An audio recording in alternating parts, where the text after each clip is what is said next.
বন্ধুরা, আজকে একটা নতুন গল্প নিয়ে আসলাম তোমাদের মাঝে। এটা সত্য এবং বাস্তব জীবনের ঘটনা। শেষ পর্যন্ত শোনার অনুরোধ রইল। শুনলে তোমার মধু চলে আসবে। দেরি না করে চলো শুরু করা যাক।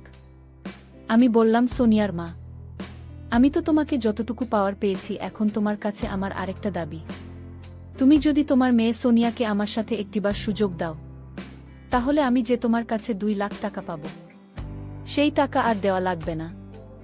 আমি সব টাকা তোমাকে মাফ করে দিব। তারপর সোনিয়ার মা আছিয়া বেগম বলল, জোহানা ভাই, আপনি এসব কি বলছেন? আপনি আমার সাথে যেমন চাই তা করেন, আপনি আমার কাছে টাকা পাবেন বলেই আমি সুযোগ দিই। কিন্তু তাই বলে আমার মেয়ের সাথে আমার মেয়ের দিকে আপনার কিভাবে নজর পড়ল? ও তো আপনার মেয়ের মতো, তারপরেও হালা কিছুতেই মানছিল না। অবশেষে 2 লাখ টাকা শোধ করতে আমি মা হয়ে আমার মেয়ে সোনিয়াকে একবারের জন্য জোহার কাছে পাঠালাম। তারপর জল আমার মেয়ের সাথে যা করল তা শুনলে বন্ধুরা তোমাদের মাথা গরম হয়ে যাবে। বন্ধুরা, গল্পটি অনেক অনেক ইন্টারেস্টিং। গল্পটি শোনার জন্য তোমাদের সকলের প্রতি আমার বিশেষ অনুরোধ রইল।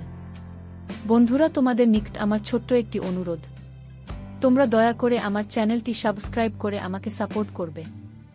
হ্যালো বন্ধুরা, আমি রাইফেল জোহাল। আমি একজন গ্রাম্য ডাক্তার। আজকাল যে দিন পড়েছে, জিনিসপত্রের যে দাম, ডাক্তারি করে সংসার চালানো খুব কঠিন হয়ে পড়েছে। তাই ভাবলাম, বহুদিন ধরে ডাক্তারি করছি, এতদিনে আমি যা কামিয়েছে তার কিছু টাকা আমি সঞ্চয় হিসেবে রেখে দিয়েছিলাম। এখন ভাবলাম, যদি ওই সমস্ত টাকা আমি গ্রামের বিধবা মহিলা অথবা বেকার মানুষদের মধ্যে সুদের লেনদেন, তাহলে তারাও চলতে পারবে, আর এদিকে আমিও মোটামুটি স্বাবলম্বী হতে পারব। এই সব চিন্তা করে আমি গ্রামের বিধবা মহিলাদেরকে টার্গেট করে লেনদেন শুরু করি।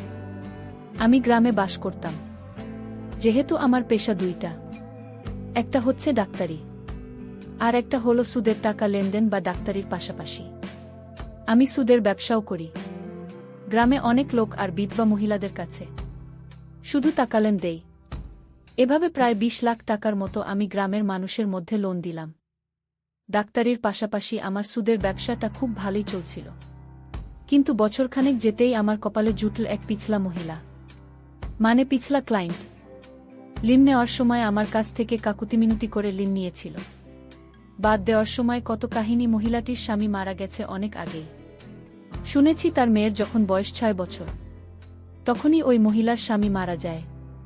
তারপর ওই সন্তানের কথা চিন্তা করে আর বিয়ে শাদী বসে নাই।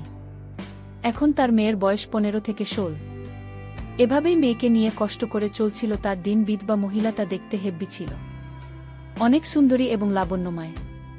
তাকে দেখলেই আমার মতো 55 বছর বয়সের লোকের মাথা নষ্ট হয়ে যায়।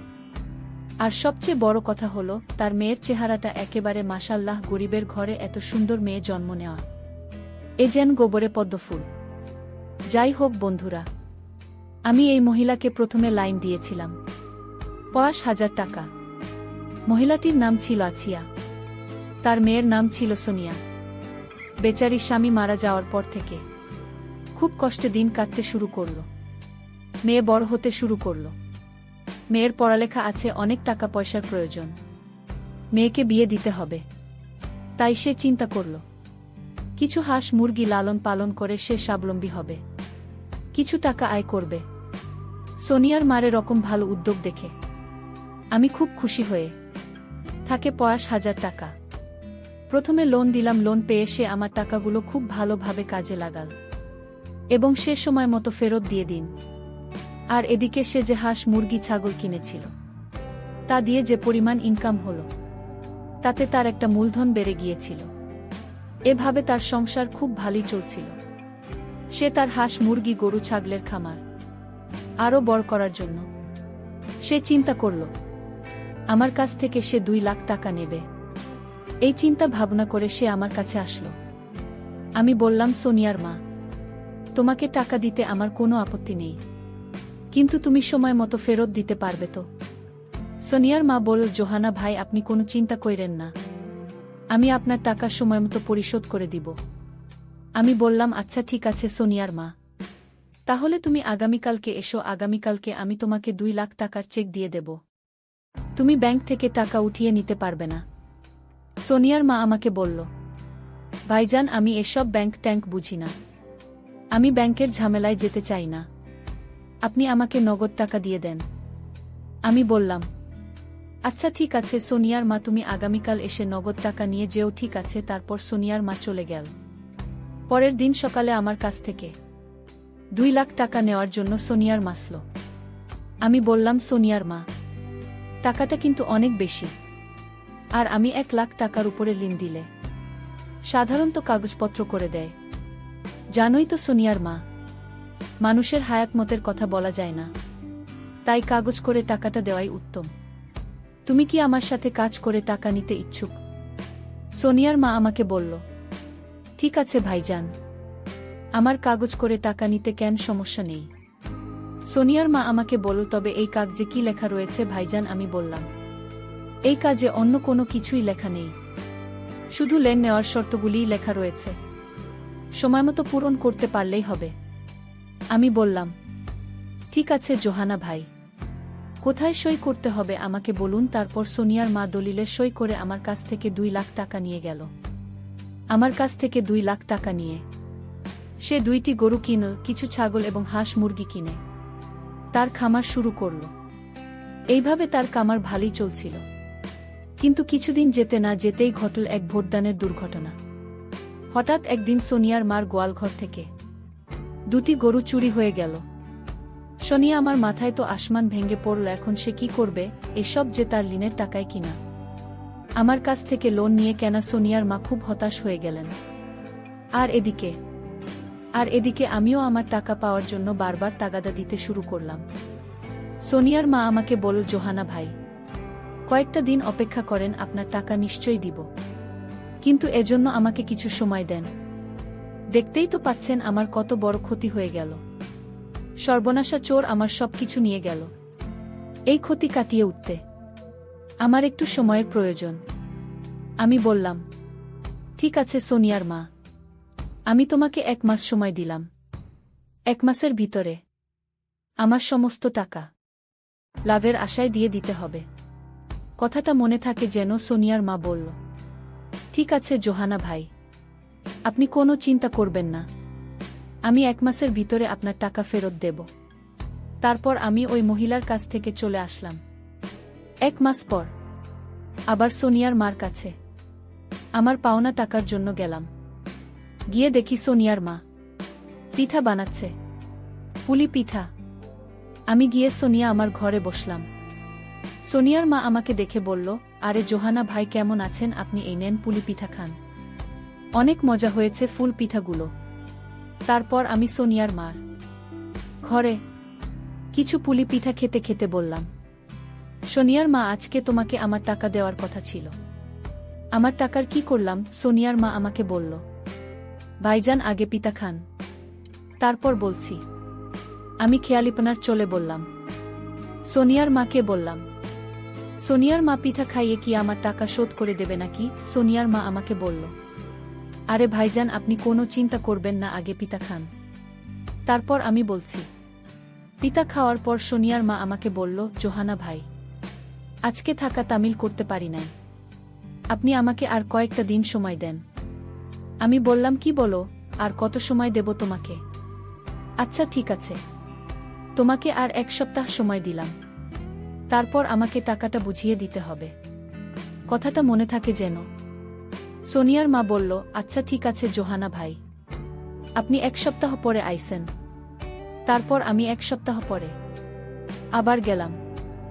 যাওয়ার পর ঠিক একই কথা, যে ভাইজান আজকে টাকাটা মিল করতে পারি নাই।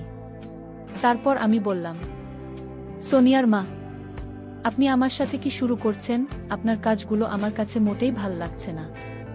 আপনি আমাকে এভাবে ঘুরে এসেছেন কেন? সোনিয়ার মা আমাকে বলল, ভাইজান সেই সর্বনাশা ছুঁড়ে তো আমার সব কিছু নিয়ে গেছে, আমার কাছে তো এখন কিছু নেই। এখন আমি কিভাবে আপনার টাকা শোধ করব? আপনি চাইলে অন্যভাবে আমার টাকা শোধ করতে পারেন। আমি বললাম, কি বলতে চাচ্ছেন আপনি? তখন সোনিয়ার মা বলল, এই যে আপনি আমার দিকে ভালো করে চেয়ে দেখুন, আমি আপনার জন্য আজকে খুব ভালো করে শিখেছি, চাইলে আপনি আমাকে আপনার মতো করে পেতে পারেন। জোহানা ভাই, আমার কাছে দেওয়ার মতো কিছুই নেই, তাই আমার নিজেকে আপনাকে সঁপে দিলাম। সোনিয়ার মার মুখ থেকে এরকম ধরনের কথা শুনে আমার মাথার ভিতর শয়তানি বুদ্ধি কাজ করতে শুরু করল।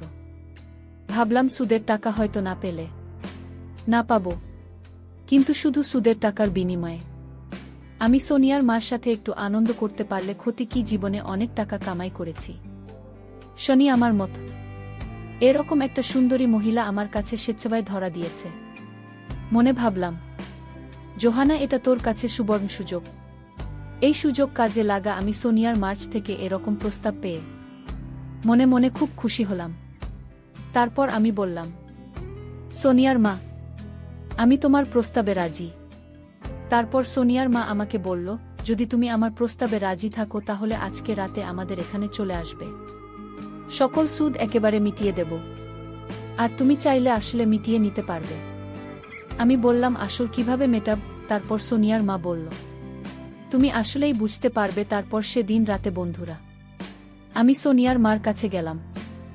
সোনিয়ার মা এত সুন্দর করে সেজেছিল যা বলাই বাহুল্য, মনে হয়েছিল আমার কাছে ইন্ডিয়ান কোনো নায়িকা বা কোনো একটা রূপকথার পরী।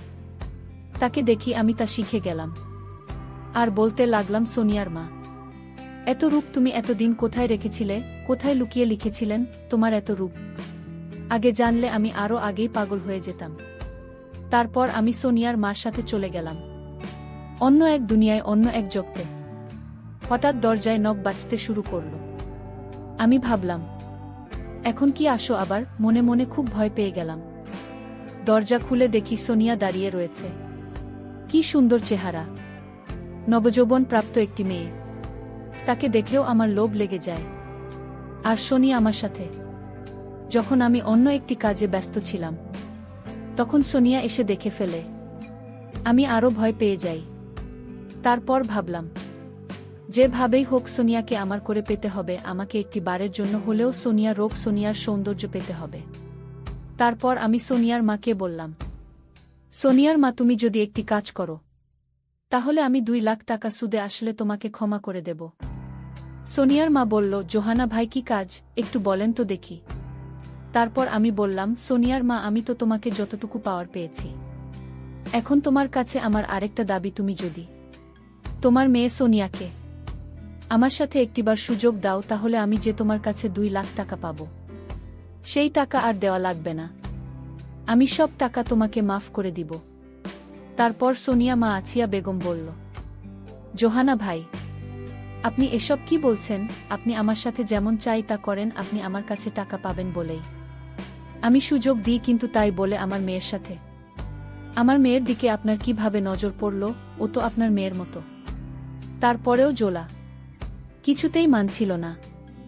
অবশেষে 2 লাখ টাকা শোধ করতে আমি মা হয়ে আমার মেয়ে সোনিয়াকে একবারের জন্য জোহাল আর কাছে পাঠালাম।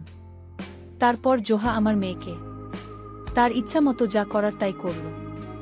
এই 50 বছর বয়সে পাগলের মতো কতই না ভয়ঙ্কর আচরণ করেছিল আমার মেয়েটার উপর। এই দৃশ্যগুলোর কথা মনে পড়লে বন্ধুরা এখনো চোখে জল চলে আসে। পরিশেষে বন্ধুরা, আমি তোমাদেরকে বলবো, বন্ধুরা, এই জগৎ সংসারে টাকায় সবকিছুর মূল। টাকার জন্য মানুষ সম্মানিত হয়, আবার এই টাকার জন্য মানুষ দুনিয়ার নিকৃষ্ট হয়ে যায়। নিজের ইজ্জত সম্মান বিক্রি করতেও দ্বিধাবোধ করে না। তাই আমাদের প্রত্যেকটি মানুষেরই উচিত সময়ের কাজ সময় করা, সময় মতো টাকা পয়সা রুজু করে ছেলে মেয়েদের ভবিষ্যৎ নিশ্চিত করে রাখা। বন্ধুরা, গল্পটি তোমাদের কেমন লাগল অবশ্যই কমেন্ট করে জানাবেন। বন্ধুরা, আজকে এই পর্যন্তই। আবারও আসব তোমাদের মধ্যে নতুন কোনো গল্প নিয়ে। গল্পটি যদি তোমাদের ভালো লাগে তাহলে একটি লাইক দাও। প্রতিদিন আমি তোমাদেরকে এই রকম ইন্টারেস্টিং একটা করে নতুন গল্প উপহার দিব। তাই তোমাদেরকে অনুরোধ করে বলছি, তোমরা যদি এরকম ধরনের ইন্টারেস্টিং গল্প পেতে চাও তাহলে দয়া করে আমার চ্যানেলটি সাবস্ক্রাইব করো। অবশেষে তোমাদের সকলের সুস্বাস্থ্য কামনা করি। ভিডিওটি দেখার জন্য তোমাদের সকলকে অসংখ্য ধন্যবাদ।